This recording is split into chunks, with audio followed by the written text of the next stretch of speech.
Good evening, everyone, and welcome to the 15th installment of Science Stories. This speaker series highlights the work of science writers, illustrators, filmmakers, and other creatives who bring science to life through storytelling. It's brought to you by the McMaster Alumni Association and the School of Interdisciplinary Science. I'm Katie Moyce, assistant professor in the school, and your co-host for tonight's event. I have the great pleasure of hosting alongside my colleague, Dr. Shaiya Robinson, a molecular biologist, just like our guest of honor, Dr. Raven Baxter. Shaiya, I'll hand it over to you. Thanks, Katie. Hello, good evening, everyone, and thank you all so much for joining us tonight. It is my absolute pleasure to welcome our speaker, Dr. Raven Baxter. Dr. Baxter is a molecular biologist and leader in science education and is better known as Raven, the Science Maven. Dr. Baxter leverages music, fashion, and popular culture to translate complex concepts in science and health into compelling content for her more than 250,000 followers across YouTube, Instagram, X, and TikTok. Tonight, Dr. Baxter will be sharing some of her favorite videos and reflecting on how women and creativity are transforming the landscape of science communication, making science more accessible and inclusive. Raven, thank you so much for joining us tonight. Thank you so much for having me. It's a pleasure to be here. I'm super excited. I'm a longtime fan of yours. And so I guess we'll just jump right into some of the questions that we have for you. I'll start off with, when someone asks you what you do for a living, what do you say? I say I am a scientist who is throwing the biggest science party on the planet, and I want you to join. Yes, love it. Yeah. So do you describe your research in like what you do for a living, or how do you like bring in science communication into that conversation? Well, usually that prompts additional questions. They're like, "What do you mean you're a scientist throwing a science party? What does that mean?" And they're like, "Yeah, I want to come. You've already made it sound so cool." But I do go in and then further detail. I am a molecular biologist. I use popular culture, fashion, hip hop, rap, and other things to make science accessible and especially complex science accessible to the public. So that is what I actually do. Okay. And so how did you transition into SciComm? Why don't you tell, I guess, the audience a little bit about what your molecular work was or is and how you transitioned into science communication? Sure. So I have a bachelor's and master's in molecular biology. I ended up getting a doctorate in science education. My basic training is in molecular biology. I in graduate school studied protein folding and protein folding diseases, as well as the structure and function and the evolution of proteins. Um, and then I transitioned into a role in biotech, working at a contract research organization in drug discovery. And so I was doing high throughput drug discovery and doing various assays and protocol development, looking for cures and treatments for various cancers and diseases, specifically neurodegenerative diseases.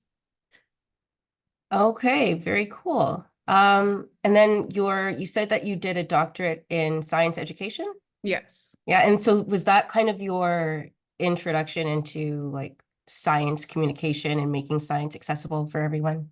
Um, Sort of, yes. I had not heard of the term science communication when I started the science education program. However, I was conflicted when I entered into the science ed program because I knew I didn't want to be a K-12 educator. I had worked in K-12 all throughout graduate school, actually, at the same time that I was getting my master's degree.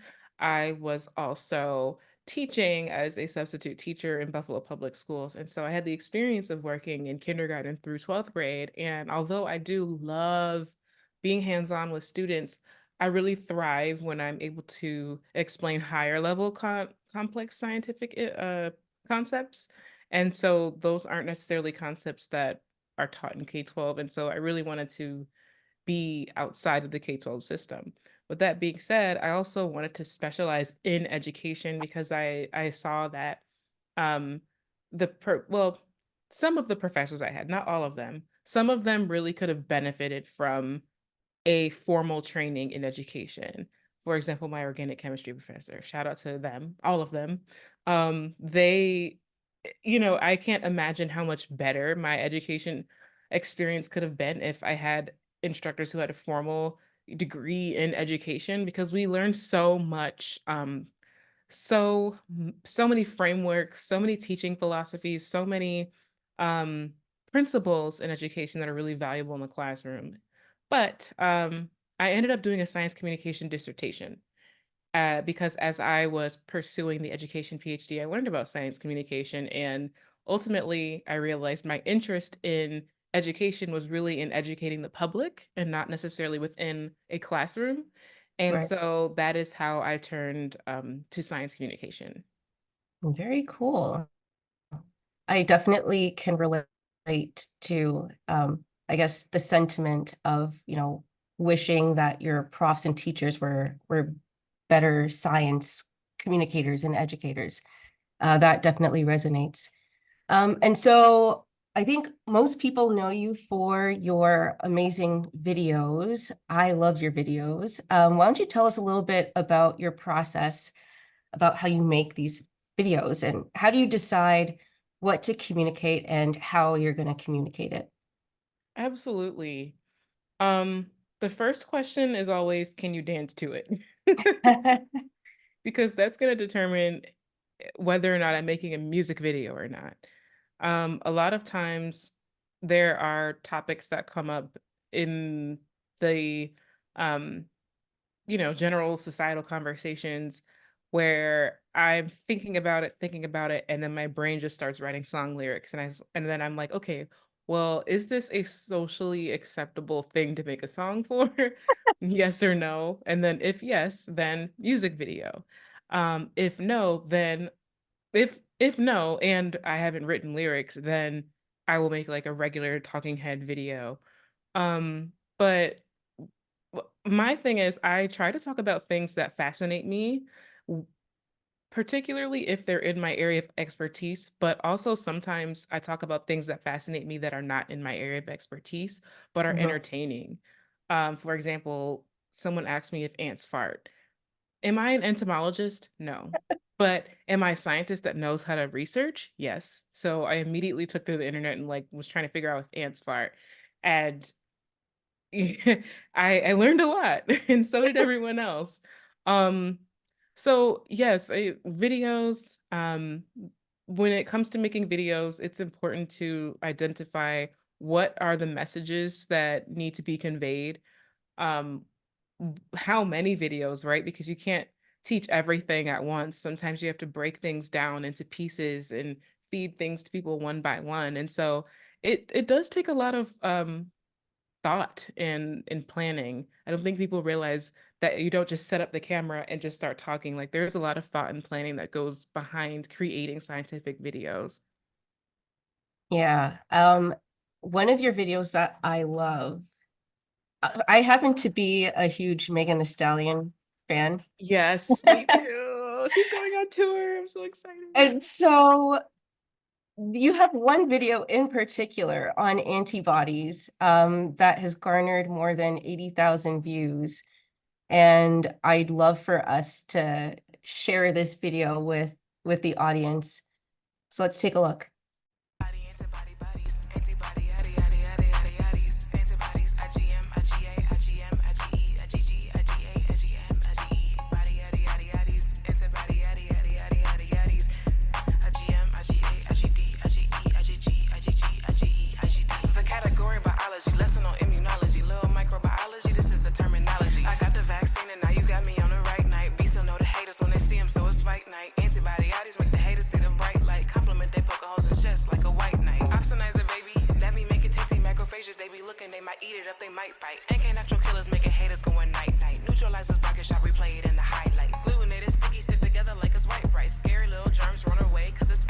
Everybody asking me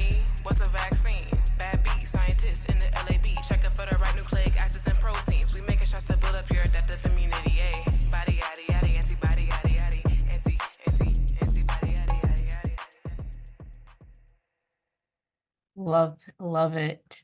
Um, why don't you take us through a bit of a journey through the process of how you made this video, starting with like the inspiration for it? I was honestly trying to tackle many things at once, you know. Um, when I make a music video, it's often prompted by a lot of people have asked me the same question, and I want to make something so that I can just copy, paste a link and say, "Hey, watch this." Dance and learn at the same time. But I um any song that I've made, I wrote in about 20 minutes. It is a very quick process. I if I'm not like sampling a beat, like for example, the beat that you just played is the instrumental for Meg the Stallion, but sometimes I make my own beat from scratch. That's actually what takes the most time. um, let's see. But yeah, it- it's like poetry. I don't know if we have any poets here, but you just get in that zone and you think about the message that you want to convey. Uh you find the rhyming pattern and you ride the beat and there it is. Yeah.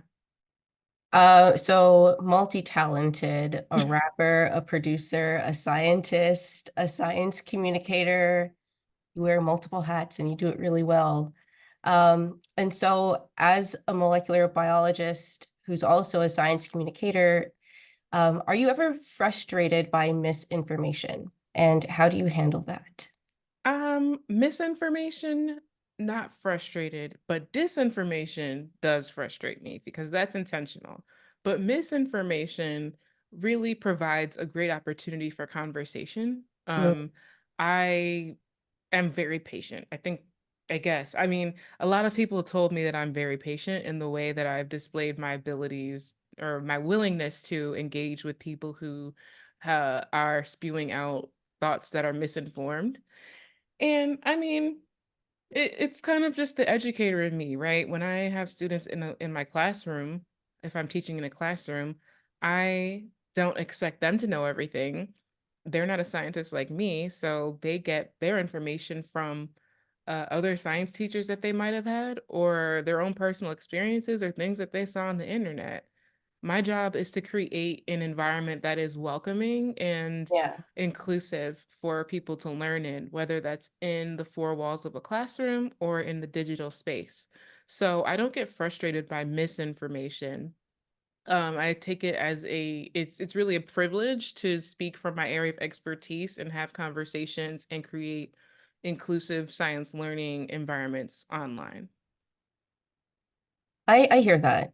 Do you ever encounter folks who I guess are more argumentative and it's not so much an open mind that they're taking in this information. It's Mhm.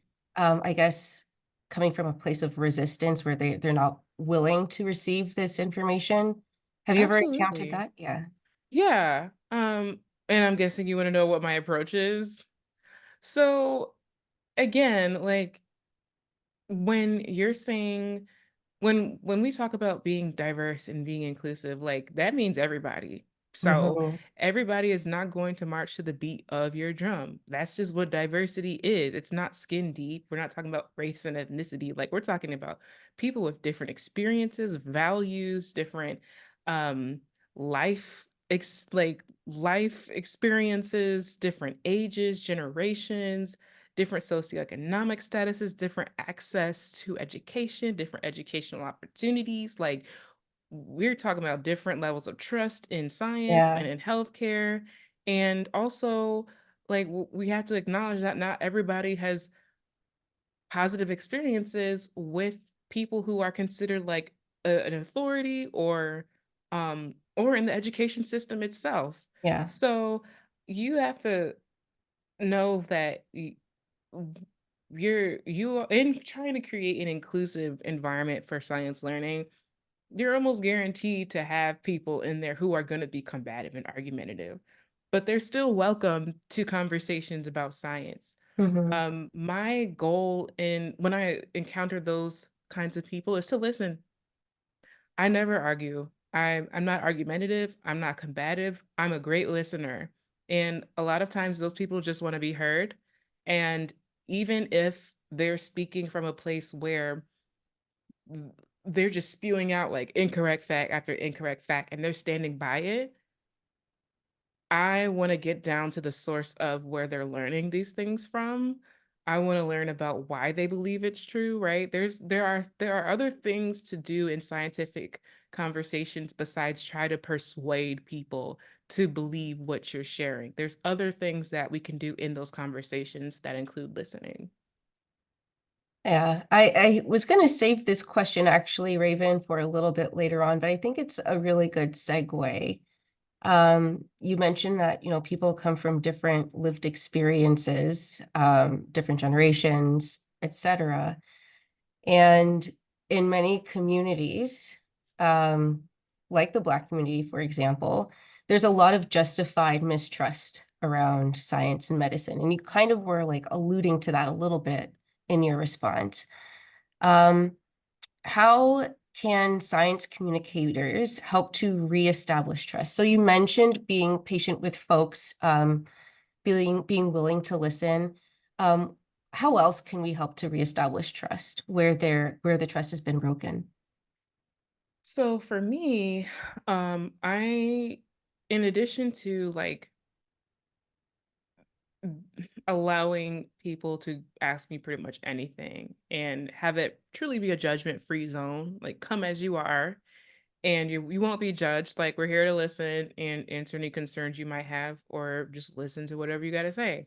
In addition to that, I, as somebody who has a large platform, do not shy away from opportunities to call out things when they're not right, because I think that a lot of people have a perception that if you have a large platform, or if you are a scientist, or if you do the X, Y, and Z kind of work, that you're kind of like a puppet. You know what I mean? Right.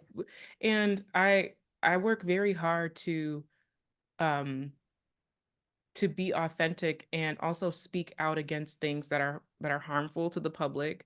Um, I I try to take sort of an advocacy tone in some of my work, and I wouldn't necessarily say I'm like an advocate for certain things, but my lens is that I care.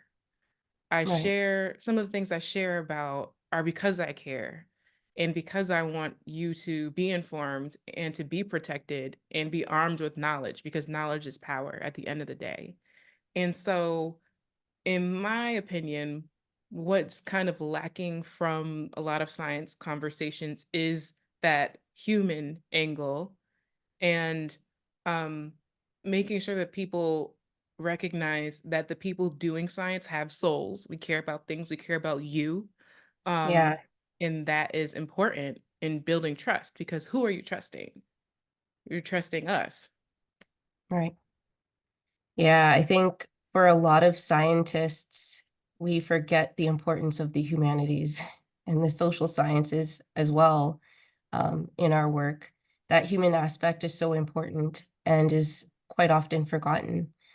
In your response, you mentioned that, you seek to help uh, empower people because, knowledge is power. And I think this is a really great segue into my follow-up question to that. Many of your videos seek to empower women and girls. And why do you think this is important in the context of STEM? Well, it's really interesting. We hear a lot of, we need more girls in STEM, we need more girls in STEM, which I wholeheartedly stand by. My experience working in biotech was actually that most of the scientists were women. Um, we were the ones who were doing the experiments, we were running the assays, we were developing the protocols, we were delivering the deliverables. However, who were the managers? Who were the Yeah, senior scientists? Who were in the C-suite? Who was around in the boardroom? There was only one woman from my experience, who was in that position. Everyone else was a man. And so what I hope to model using my platform is leadership. Women who are leaders, Mhm. women who demand respect, women who can be an authoritative figure and like be a leader, demand respect. I mean, like show up in places and feel confident that you've earned your place and that you're not an imposter.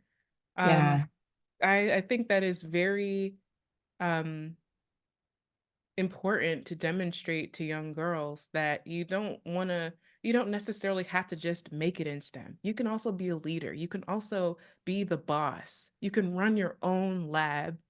You can have your own tech business. It doesn't just stop at making it into STEM. And so that's really what my message for women and girls is. I love it. When we asked you to share some of your favorite videos, you shared one called HBIC, which is relevant to our discussion on women and girls.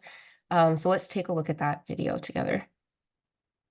Hey, boss girl, that BI, the BI, I'm the HBIC. See me in the lab with the drip, no DI. Girls taking over and it ain't gon' be not. Hey, boss girl, that BI, the BI, I'm the HBIC. See me in the lab with the drip, no DI. Girls taking over and it ain't gon' be nice. I got the guts and I ain't talking about no GI. Call me Western Block, man, no TI. Pull up to the joint, it's mad dry, and I see why. Everywhere I look wasn't a person who could be I. Principal investigator, top of the line numerator. Got so many degrees, you would think it's an incinerator. Throw it in a circle like a particle accelerator. Make your heart stop, go ahead, get the defibrillator. Hey, boss girl, that BI, the BI, I'm the HBIC. See me in the lab with the drip, no DI. Girls taking over and it ain't gon' be not. Hey, boss girl, that BI, the BI, I'm the HBIC. See me in the lab with the drip, no DI. Girls taking over and it ain't gon' be not. I'ma set it off, I'm the bomb and the detonator. Haters couldn't do the math, had to get a calculator. I'm up in the hood, got some cells in the incubator. Global impact, science maven, I hear maybe craters. Poppin' cause I'm poppin' and I'm corny, that's a mode. Call me Turner, run the system, I don't cheat, I got the code. Gotta put my sisters on like it's an underground railroad. Watch us hold it down on 10 toes, never fold. Hey, boss girl, that BI, the BI, I'm the HBIC. See me in the lab with the drip, no DI. Girls taking over and it ain't gon' be not. Hey, boss girl, that BI, the BI, I'm the HBIC. See me in the lab with the drip, no DI. Girls taking over and it ain't gon' be not.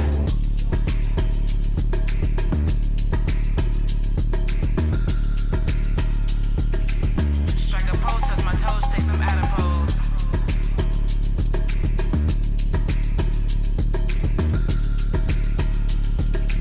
Strike a pose, touch my toes, shake some adipose.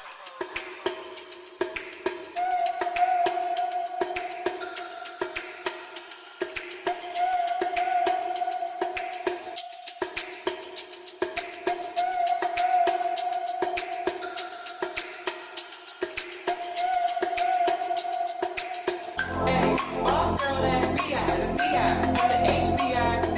See me in the lab with the drip, no DI. Girls taking over and it ain't gon' be not. Hey, boss girl, that BI, the BI, I'm the HBIC. See me in the lab with the drip, no DI. Girls taking over and it ain't gon' be nice. Hey, boss girl, that BI, the BI, I'm the HBIC. See me in the lab with the drip, no DI. Girls taking over and it ain't gon' be nice. Hey, boss girl, that BI, the BI, I'm the HBIC. See me in the lab with the drip, no DI. Girls taking over and it ain't gon' be nice. Hey, boss girl, that BI, the BI, I'm the HBIC. See me in the lab with the drip, no DI. Girls taking over and it ain't gon' be nice. Hey, boss girl, that BI, the BI, I'm the HBIC. See me in the lab with the drip, no DI. Girls taking over and it ain't gon' be nice.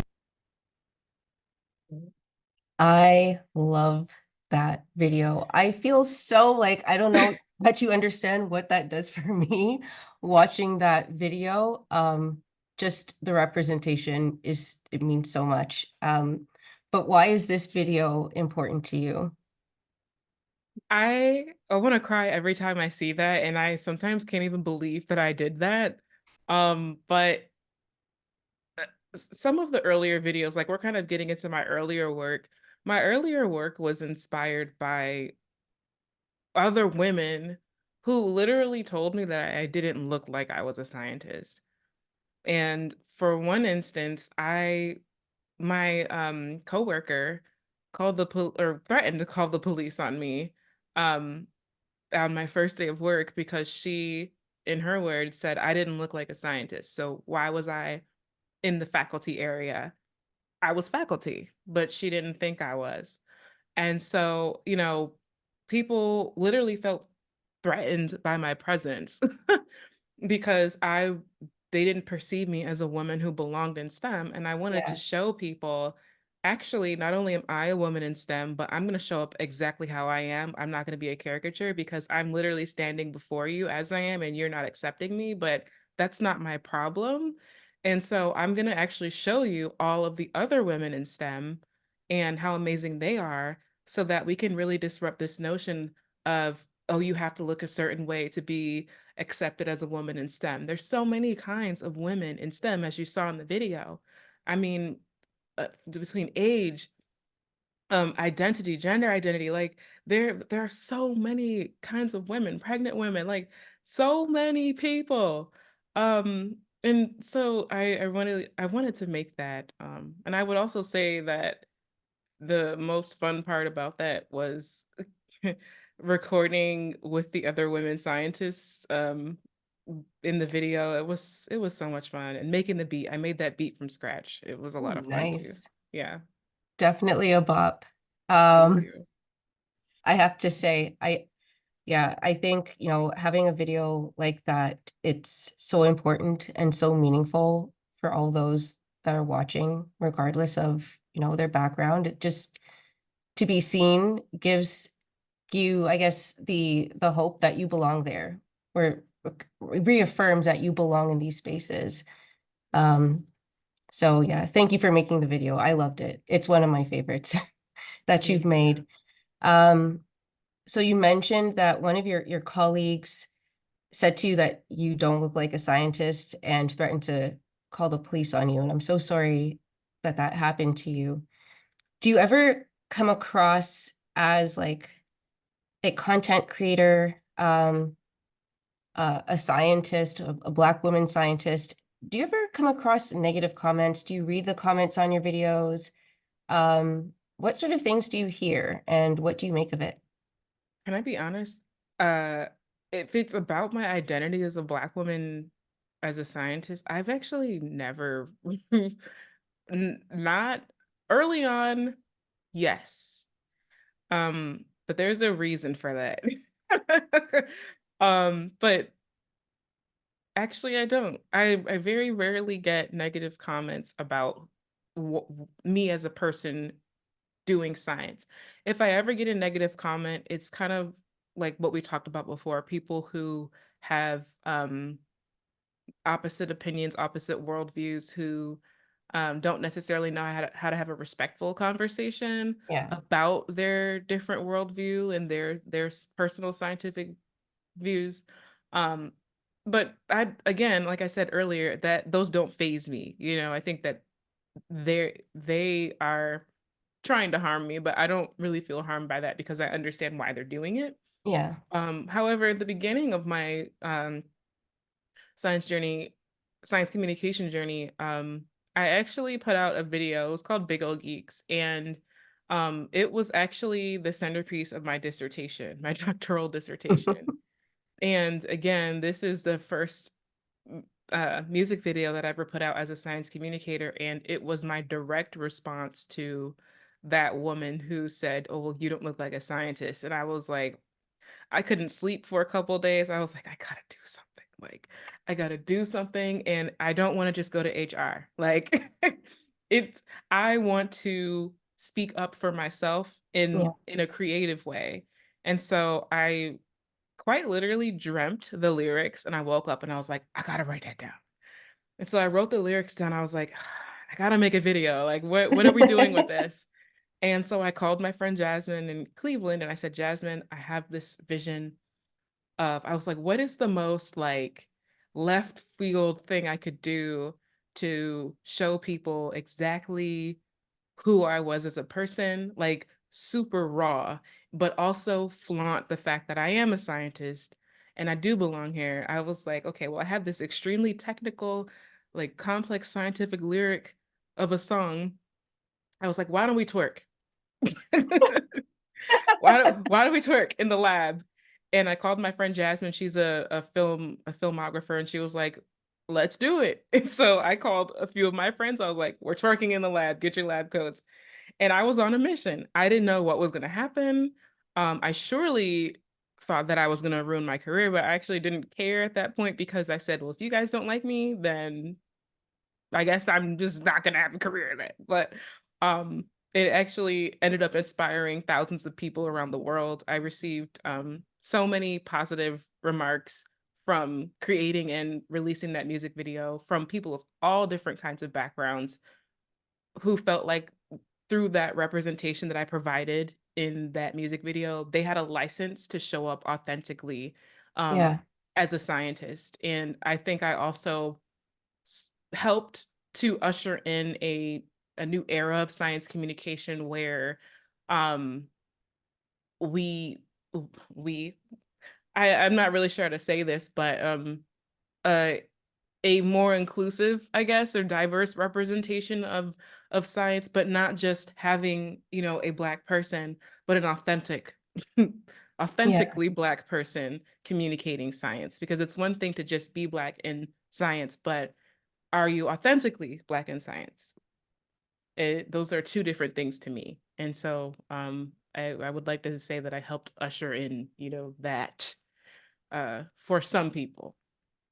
Let's take a look. I think, you referenced Big Ol' Geeks. We have that one queued up too. So let's take a look at Big Ol' Geeks so that we can see what we're all referring to here. There's a really funny story behind how we got this music video done. What's up, y'all? I'm about to dumb it down for you. Get your dictionaries out. Look it up. Come on. Woo! Smart girls go stupid.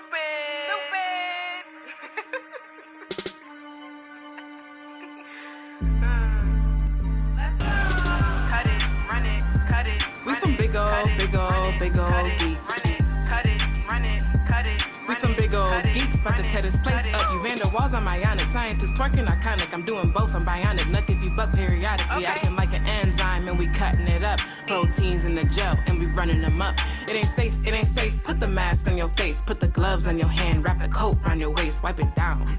Get these germs out my face, big ol' geek in this house, and we running through this place. I ain't no regular man, I'm really molecular. Gotta see the big picture, I'm a significant figure. Get more degrees, I get bigger, gel 10%, but I'm thicker. Doctor not Mrs. and Mr. and we ain't no hidden figures.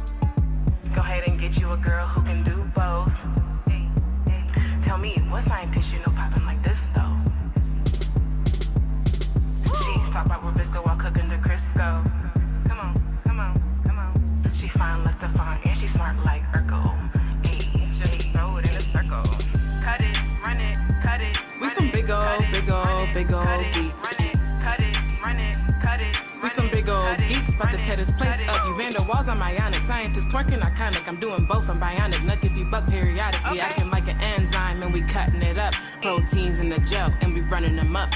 I know I'm that chick, I don't do the politics. Keep my head up, keep the bread up, don't get fed up. That's a trick, you Van der Walls, I'm ionic. I snatch a wig electronic, my flow is sick as bubonic. You might need antibiotics. Scientists twerking iconic, I make them sync with harmonic. Making it move, no robotic. Scientists hit you with logic. Can't fit my lab coat, I got thick. Like everything, like we got thick. Never let them see me sweat. They be coming with the threats. Just don't make me take the lab coat off and hang up the pipette. They need to get on my level. They need to check that meniscus. I am throwing these bars around like a track and field discus. Cut it, run it, cut it. We some big ol' geeks. Cut it, run it, cut it. We some big ol' geeks, about to tear this place up. You Van der Walls, I'm ionic. Scientists twerking iconic. I'm doing both, I'm bionic. Nuck if you buck periodically. Acting like an enzyme and we cutting it up. Proteins in the gel and we running them up. See, I'm a chocolate girl, skin Reese's Pieces. I run this thing like electrophoresis. You mess with me, your knowledge increases. I'm legit, look me up, read my thesis. I'm repping for the nerdy girls who's working hard and serving. Your hips and thighs is cool, but it ain't what makes you worth it. What's between your ears and behind your eyes is what's the most important. I'm repping for the nerdy girls who's working hard and serving. Come on. Woo! Slide in that science guy. white with that bow tie, ayy.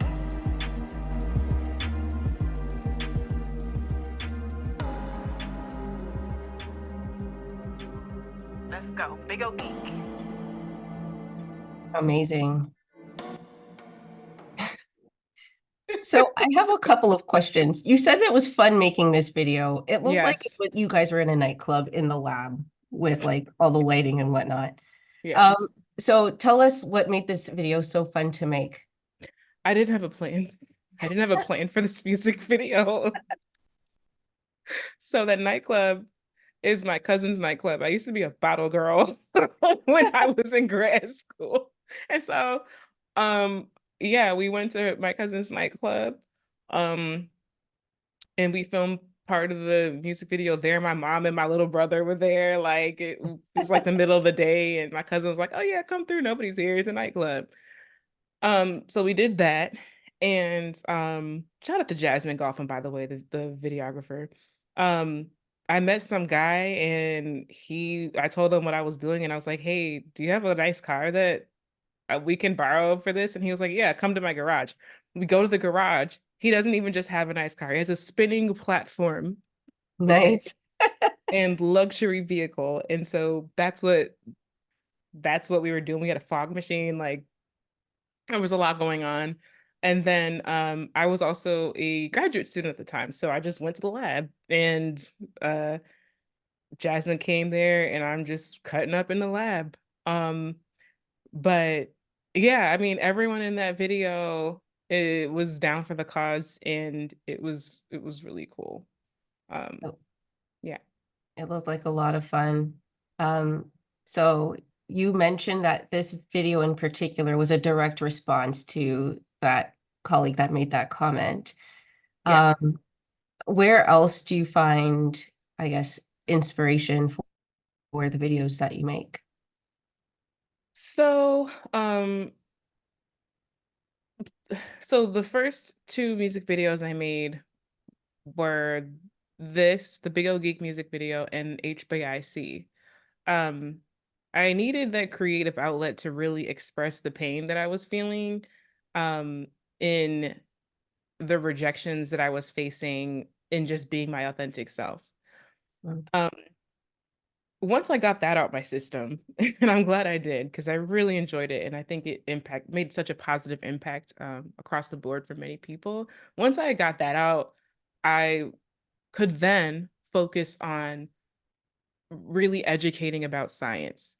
And I kind of want to take a side note and just say, like, it's really important that we kind of acknowledge that I didn't feel like I could communicate science until I addressed what I had experienced as a woman in science, also as a Black person in science. Like, I had to get that out first. That is why those two videos are my first pieces of science communication. I'm not necessarily teaching science, but I'm communicating about my experience Right. in science.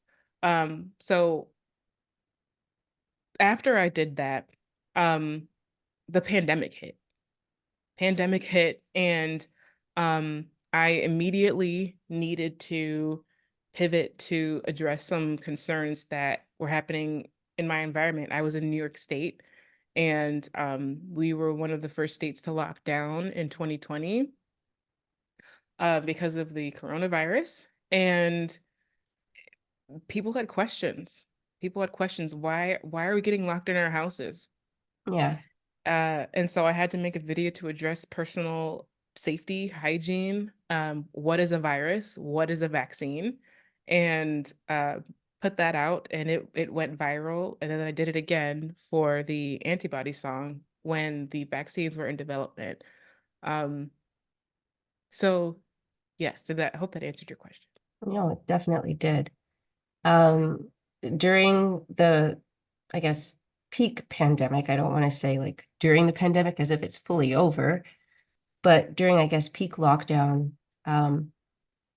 a lot of folks were, again, with misinformation, Googling things, trying to do their own research. As a science communicator, how do you balance encouraging folks to do their own exploration and their own research while also ensuring that they get accurate information?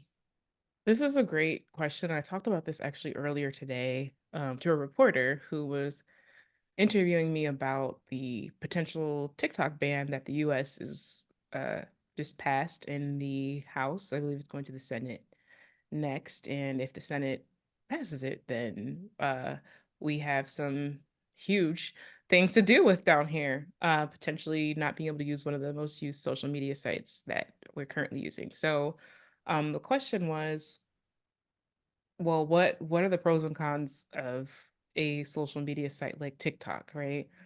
One of them being people like me have another avenue to disseminate scientific information. But a con being the rapid spread of misinformation. Yeah. What I've been in the habit of doing lately is actually printing out the papers that I reference when I am creating a video that is teaching science. So, for example, let's just, I don't know, pretend that this is a journal article. I will have it, highlighted, annotated, post-it notes on it. Like I'm holding it up in the paper and I'm like, guys, I read this and um this is what I found. And I'll show them the paper and I will tell them what I learned. And I will put a link to the paper in the comment section or wherever, somewhere that they can access it so they can see for themselves. And I wanted to start modeling that behavior because we've gotten into um a, a, a predicament where you can buy a verification mark. No one, you could put Dr. So and so in your handle and call it a parody. Oh, I'm Dr. Pepper. Like, but no one, I don't think people really will do the due diligence to actually check your credentials. You can make a video about anything and claim you're an expert. So how do you piece apart who to listen to? How do you find how do you guide people to primary sources of literature? So I've been trying to model the show your work Yeah. practice as a science communicator because I feel like it teaches science literacy and it also is an extra barrier to mistrust. And it also helps me to prove my credibility. I want people and scientists to start making it the norm to prove your credibility because it's in a lot of cases people don't have to. It's Yeah. not expected. So I'm hoping by doing that, we create this new culture of like intellect, if you will, and taking pride in knowing your sources and taking pride in the information that you take in. Yeah. I have one more question for you, Raven. And then I'll turn it over to the audience. Um, my one last question for you is, what do you say to folks who might say to you that science communication is not the job of a scientist? Really? Huh, that's interesting.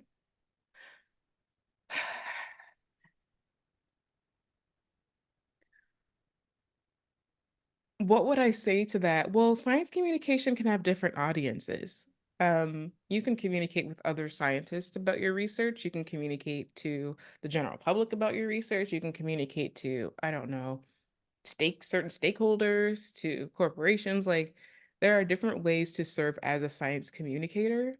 I think that what people don't realize is that when you go to a poster conference and you're presenting your research, that's science communication. Yeah. And there are different ways to present a poster. There are different ways to communicate your research. We have cool things like the 3-minute thesis. That's like a different kind of way to communicate your research. Like it's it I wouldn't say science communication is necessarily a job. It's a skill though that can be a job and it is a highly valuable skill. Mhm. So if you want to be the best scientist that you can be, and if you believe in not hoarding the knowledge that you acquire in your scientific work, and you have the will to share it, then becoming the best science communicator that you can would be in your best interest. So I think that it's also, for me personally, I feel like it is a privilege and honor to have a platform to do so. And it's also a responsibility. I don't think that we live in a climate um, where we can afford to have a general public that cannot understand complex scientific issues or do not know where to go to get access to understanding the very important things that are happening around us, the things that are informing policies, the things that are impacting our health, our livelihood. We can't afford to not understand that. And there is a scientific connection to a lot of the social policies that are being passed. A lot of the legislation that we're seeing has a basis in science. So it's in everyone's best interest to learn science. And if you're a scientist, you are a lot of people's portals to the science world. So I wouldn't say it's your job. I'd say it's a skill and a responsibility. Wholeheartedly agree. I think there are some folks who maybe, I'm not sure what the right word is that I'm looking for, but perhaps I guess they might not take it as like a serious responsibility. But you're absolutely right. Like scientists, we communicate our findings all the time. And part of like reestablishing trust with the public is, being transparent about the science that we do, when things work and when they don't work, right? Absolutely. So I do want to take this moment now to turn it over to the audience. For the folks online, just a reminder that you can submit your questions to Raven using the chat function. There were some questions that were submitted in advance. So while we wait for these audience questions to populate, I'll read some of those that were submitted a little earlier. Will there be any significant changes in how science will be disseminated or shared to the public in the next 10 years, do you think? Things are always changing. I'd be surprised if it didn't. There's a lot of pressure right now, especially on the government in America, to be more transparent with how scientists or how science is communicated. I actually just served on a panel to the United States Food and Drug Administration and to advise them on best practices in how to make FDA regulated products, um, how to increase public knowledge and awareness of FDA regulated products. And a large part of that conversation was transparency. I think that just now we're seeing in the US governments really tasking themselves with how do we improve how we communicate what we do so that we can improve public perception and trust in what we do. Um, Mm, because they're using our money to do what they do. And if people don't trust them, then that's a bad thing. yeah. So from that lens, yes, I do think so. And then I do think that with the innovations in tech, um, we're gonna see some rapid changes in how science is communicated in the next 10 years. Awesome, thank you. Next question that I see here. Have you ever provided misinformed information or inaccurate information? And if so, how do you correct it once a video goes out? So, um, I haven't done it as far as I know for a video because for videos, I um take a long time to do research. If I could spit out a video every day, I would, but they take so much time to fact check. And I want to make sure that I don't have to take the video down because I said something wrong. But I have written things like on Twitter that were incorrect. And I'm not one to double down on something on a mistake. So I do acknowledge, I will delete it, first of all. I'm not afraid of tweet and delete. I will remove the bad information and replace it and say, hey guys, I learned something new. I'm not too proud to do that. My ego is not that big. So Mhm. I'm a lifelong learner, and I always emphasize that in my work. And so I just because I have 3, degrees doesn't mean that I'm done learning. It just means I have 3 degrees, so I better know how to look up some answers and do some research. Yeah. But it learning never stops, and it's making a mistake is always an opportunity to grow, and it's also an opportunity to show people what your process is in correcting yourself. Like, here's where I was wrong, and this is why I was wrong, and this is the correct answer, and why is this correct? Yeah, I think that's so important. If there's one thing that I learned from my PhD, it's how much I actually don't know. Like the more you learn, the more you realize that there's so much more that you don't know yet. Yes. Um, and I guess, just being open to learning more, exactly as you mentioned. Next audience question. At my lab, I've felt fearful about speaking out about some of my advocacy-oriented opinions. There is a strong culture of neutrality that is encouraged in my lab space. Have you ever felt fearful about advocating for issues that are important to you? And how do you handle those feelings while still feeling safe and heard in your workspace? That's interesting. You know, every environment is different, and I'm sorry that might feel that it's difficult to speak up when you would like to. Um, it's tough. I have never felt that way. Or even if I might have felt a little bit like that, my self-respect wouldn't allow me to stay silent. Mm, Um, I it just and I'm not one to be able to exist in environments where things feel unjust. Um, but using your voice, I mean, I it's tough because your situation sounds pretty difficult, but I always say you should use your voice. Sometimes it can make you uncomfortable. Um, and sometimes it can make other people uncomfortable. However, discomfort means there's a growth opportunity. And although those situations should be handled with delicacy or not delicacy, de- delicately, sorry guys, it's been a long day. Those situations should be handled delicately. Um, it doesn't mean that you should avoid them altogether. It just means that you should approach it with caution, but still use your voice. Um, yeah, I think that in graduate school, you have a very special opportunity before you go out into the real world to to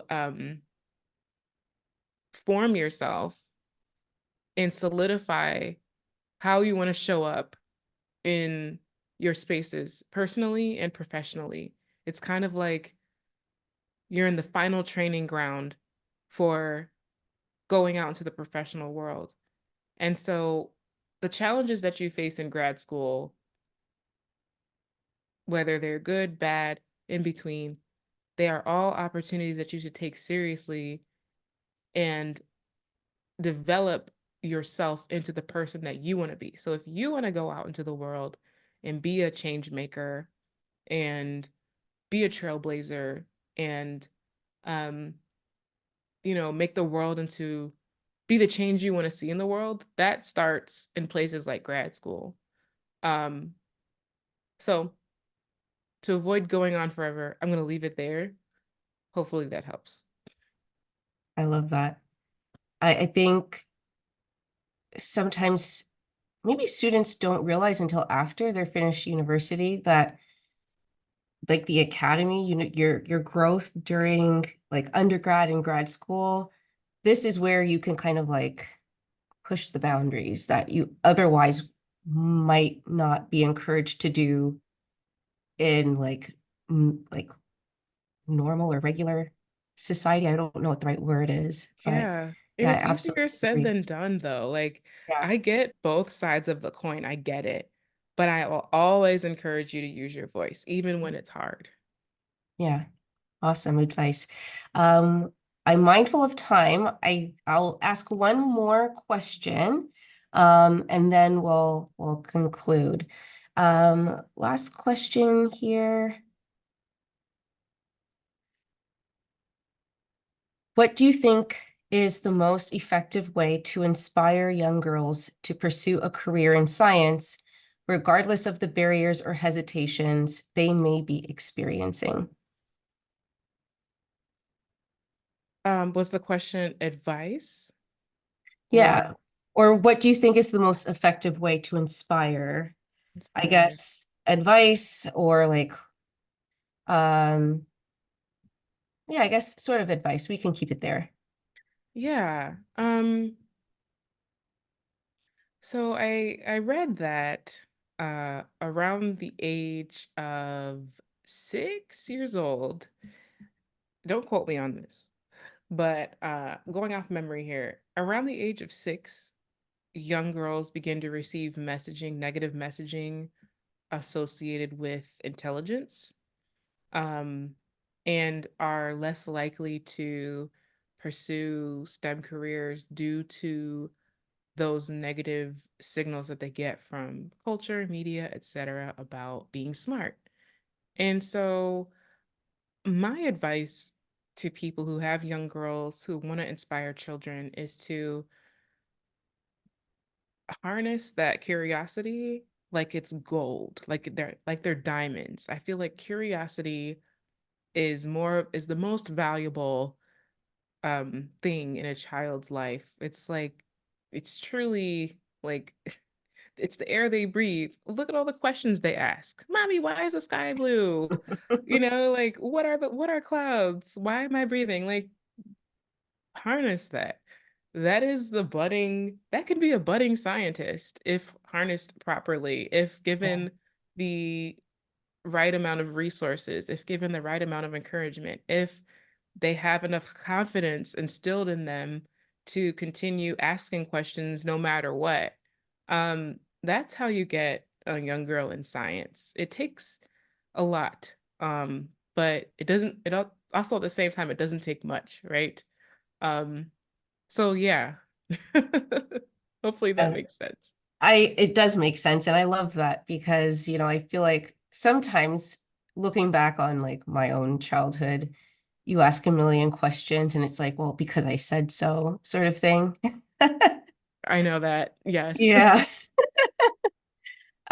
Raven, thank you so much for carving out time to chat with us today. I think I speak for everyone here, and Katie as well, everybody here at McMaster, when I say that you are so inspiring and we love all the awesome work that you do. And so Katie, I'll hand it back over to you. Thanks so much, Shaiya. Thank you so much, Raven. This was just a phenomenal hour. I smiled literally the whole time. I can see that some people are really curious about the ant farts. And so I'll just direct you over to X where you can read all about it. Apparently, termites are really important here. So go follow Raven. So thank you so much, Raven. And thank you all so much for joining us tonight. This series is such fun for all of us, and we really hope you enjoy it. There will be a recording made available, and so that will go out to you. We will also be sharing with you a survey. We love your feedback. We cherish it and hope to bring you more speakers that you love in the future. So thanks so much, everyone, and have a wonderful night. Have a Take good night and Bye. thank you again, Raven. Thanks for having me.